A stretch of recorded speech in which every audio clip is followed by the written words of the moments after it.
surfing, pull your oars. Pull, pull till you can pull no more. Duty calls, so we must go. The mighty midgets of Chicamacomico. We are in the 1892 boathouse. This was a smaller boathouse for rescues in the Sound. A lot of people, one of those common questions we get when they're visiting the 1911 station is, isn't that a long way from the ocean? And our answer is yes, it is, but we had to effect rescues in the ocean and the Sound. And as you'll see, the distance is about equidistant. So this was originally used for that purpose, and it housed a small boat, not like the surf boat that you see in the 1874 station. Today we are using it as a visitor center. And the reason for that is that the average American, I'd say the vast majority of Americans, have never heard of the U.S. Life-Saving Service and really have no clue what it's all about. So they come through our parking lot. This is the first building that they see if the building is open. So we put the beach cart, a boat, and some information about what the Life-Saving Service is so that they can get a non-threatening introduction as to what the Life-Saving Service is all about and what our site contains. The beach cart behind me was one of the preferred methods of rescue, where it would carry a bunch of equipment out to a wreck and essentially carry a small cannon that would fire a line to a stricken vessel, and that allowed the lifesavers to get other equipment to the shipwreck and eventually get survivors off of the ship. We come into what was the keeper's office. Years of the Life-Saving Service, they were always called the keeper. In the early years of the Coast Guard, they still referred to him as keeper because it was just hard to change the name. And later they referred to the guy in charge as the captain, even though he wasn't a captain. But this would be his office, and you can see this is a large part of the station, which shows how much importance there was to the keeper or to the officer in charge of the station. We now have it filled with kind of an eclectic mix of artifacts. This, that, and the other. People, there are several kinds of visitors that we have. There's the kinds that read the headlines and get the gist of what it is, and then there's the kind that read every word there is and have a good time at it. So we have quite a variety of different things.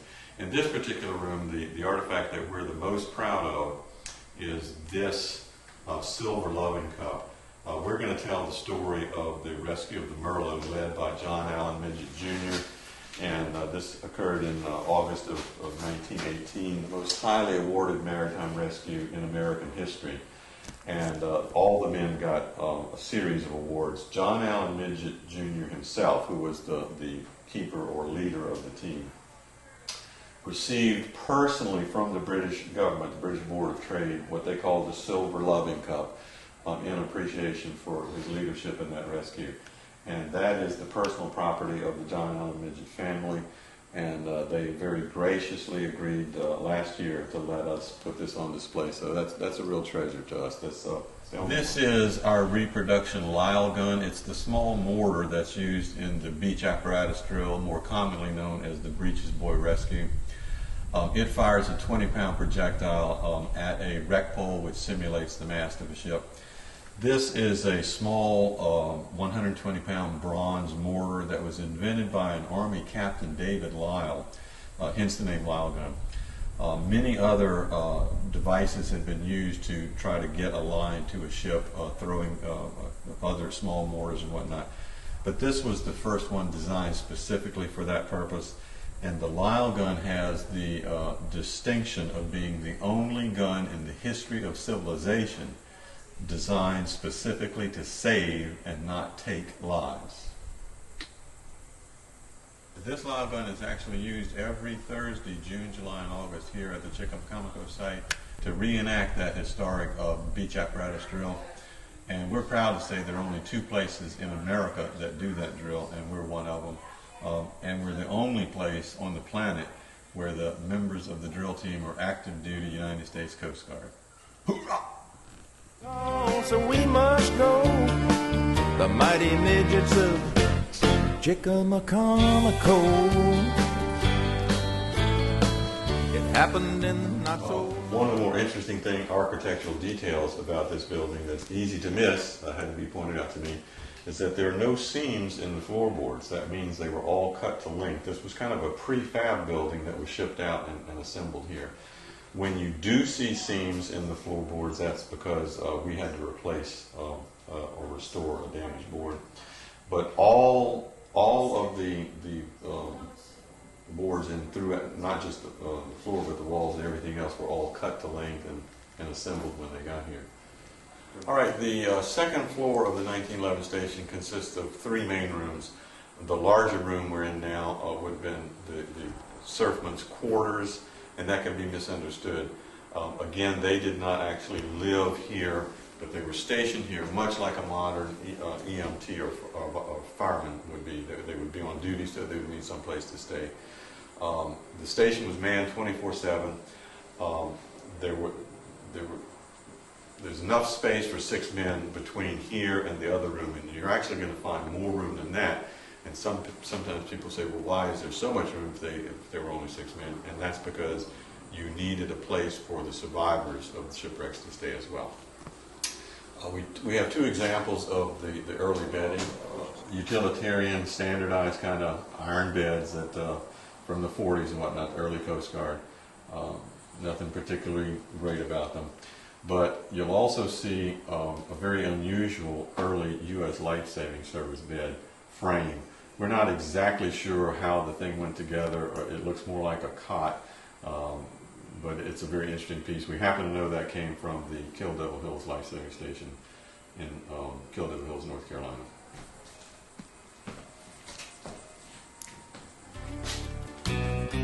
The mighty midgets, men among men, bravely pull the survivors in.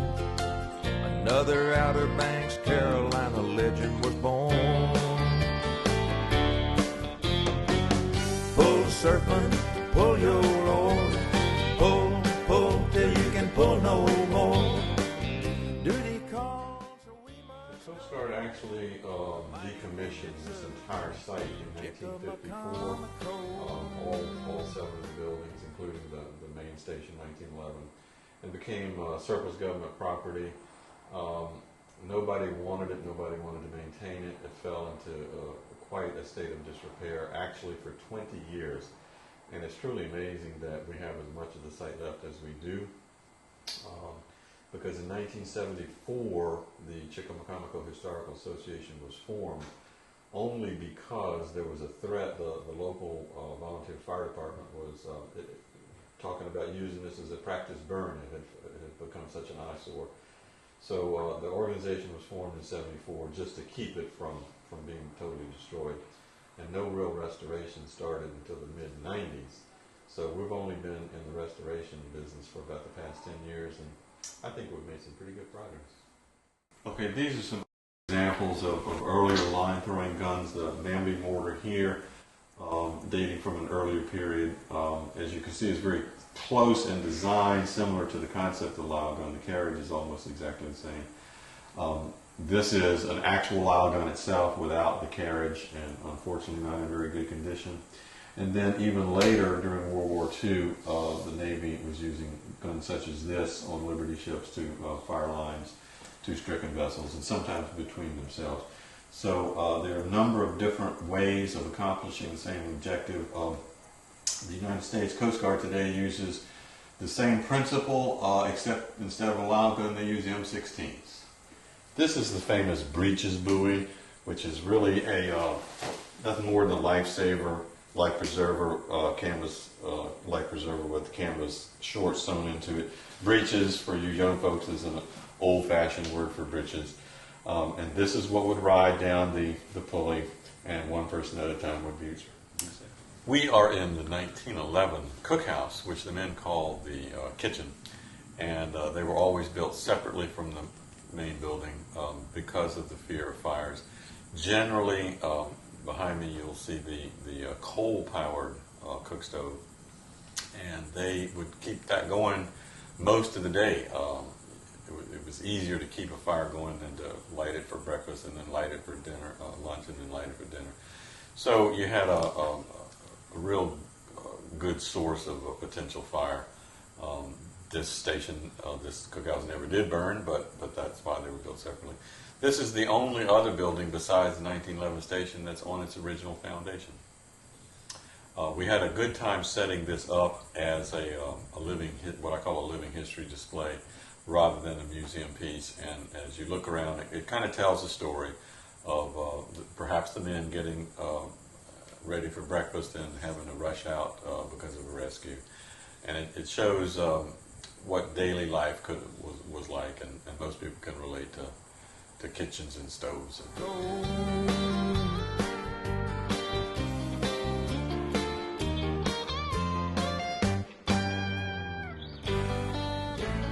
Captain John Midget, so they say, saw his brother's house floating away. We are in the 1907 home built by Cornelius Midget for his wife Daisy. Midget was a very common surname, particularly on Hatteras Island, still is.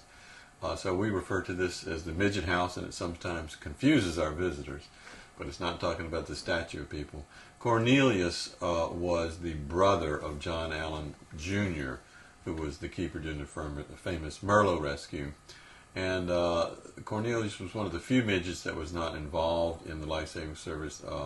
They turned instead to resorts and hotels and made their money there. So this was the home of a fairly wealthy person on Hatteras Island around the turn of the 20th century. This house is an authentic 1907, over 100 years old, was donated to us by folks locally, and really gives a very good representation of island life around the early 1900s. And of course it was a viable home up through the 50s, 60s, and 70s, and abandoned around the 90s. Fortunately, it kind of became a time capsule because Cornelius and Daisy were up the beach, so to speak, with their hotels and whatnot, and did not upgrade this home. So it has stayed pretty much in its period. Call out to his seaworthy men. They lassoed the house and they pulled it back in, safe and sound and saved from the salty sea. Pull, surfman, pull your oars. Pull, pull till you can pull no more. Duty calls, so we must go. The mighty midgets of Chicamacomico